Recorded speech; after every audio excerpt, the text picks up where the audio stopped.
సింహరాశి వారికి ఈ వారం మిశ్రమ ఫలితాలు గోచరిస్తున్నాయి. ఇంటా బయట చెప్పుకోదగిన స్థాయిలో ఇబ్బందులు ఏర్పడతాయి.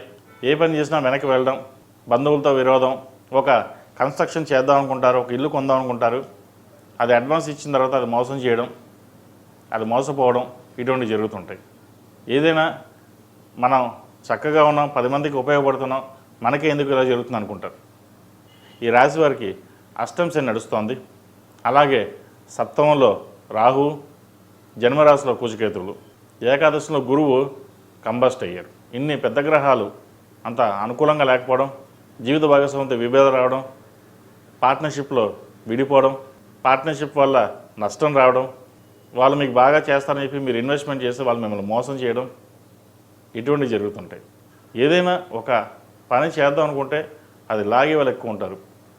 ఇటువంటి విషయంలో కొంచెం జాగ్రత్త తీసుకోండి. కోపాన్ని అధిగమించాలి. ఎంతవరకు నియంత్రించుకుంటే అంత మంచిది. ప్రతిరోజు శని స్తోత్రాన్ని పఠించండి, లేదా నవగ్రహ స్తోత్రాన్ని పఠిస్తే మంచి ఫలితాలు ఉంటాయి. ప్రతిరోజు ప్రతినిత్యం నువ్వుల నూనెతో దీపారాయణ చేయండి. అలాగే 8 శనివారాలు శనికి తైలాభిషేకం చేయండి. మంచి ఫలితాలు సంప్రాప్తిస్తాయి. ఉద్యోగంలో, వ్యాపారంలో, అదేవిధంగా ప్రభుత్వ సంబంధమైన విషయ వ్యవహారాలు కొన్ని ఇబ్బంది పెడతాయి. జీఎస్టీ విషయంలో కావచ్చు, ఇన్కమ్ ట్యాక్స్ విషయంలో కావచ్చు, కొన్ని జాగ్రత్తలు తీసుకోండి. చార్టెడ్ అకౌంట్స్కి కొంతవరకు బాగుందని చెప్పచ్చు. రియల్ ఎస్టేట్ రంగాల వారికి అంత అనుకూలంగా లేదు. చిరు వ్యాపారస్తులకి అంత అనుకూలంగా లేదు. అయితే నష్టం మటుకి రాదు. కొద్దో గొప్ప ₹1 సేవింగ్స్ చేయడానికి ప్రయత్నం చేయండి. ఆ వచ్చిన ధనాన్ని ఇన్వెస్ట్మెంట్ రూపేణా ఏదో విధంగా గోల్డ్ కావచ్చు, లేదంటే భూమి మీద కావచ్చు ఇన్వెస్ట్మెంట్ చేయండి. అది భవిష్యత్తులో మీకు మంచి ఉపయోగపడుతుంది. ఈ రాశిలో జన్మించిన విద్యార్థులకు కాలం అనుకూలంగా ఉంది. విదేశీ ప్రయత్నాలు ప్రారంభించవచ్చు. డాక్టర్స్ కానీ, చార్టెడ్ అకౌంట్స్ కానీ, ఈ ఫ్యాషన్ డిజైన్, అలాగే సినిమా రంగానికి సంబంధించిన వాళ్ళు ఈ వారం బాగుందని చెప్పచ్చు. భాగ్యంలో శుక్రుడు ఉన్నారు, బలంగా ఉన్నారు. వీరికి ఈ వారం చాలా అనుకూలంగా ఉందని చెప్పచ్చు. పేరు ప్రఖ్యాతలు లభిస్తాయి.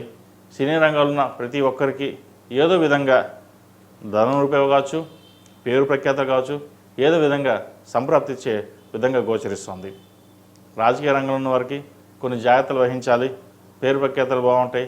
అయితే ధనం నష్టం వచ్చే అవకాశం గోచరిస్తుంది. వాటి విషయంలో కొన్ని జాగ్రత్తలు తీసుకోండి. ఈ రాశిలో నిర్మించిన స్త్రీలకు వృత్తి ఉద్యోగాల పరంగా, వ్యాపార పరంగా సానుకూలంగా ఉంటుంది.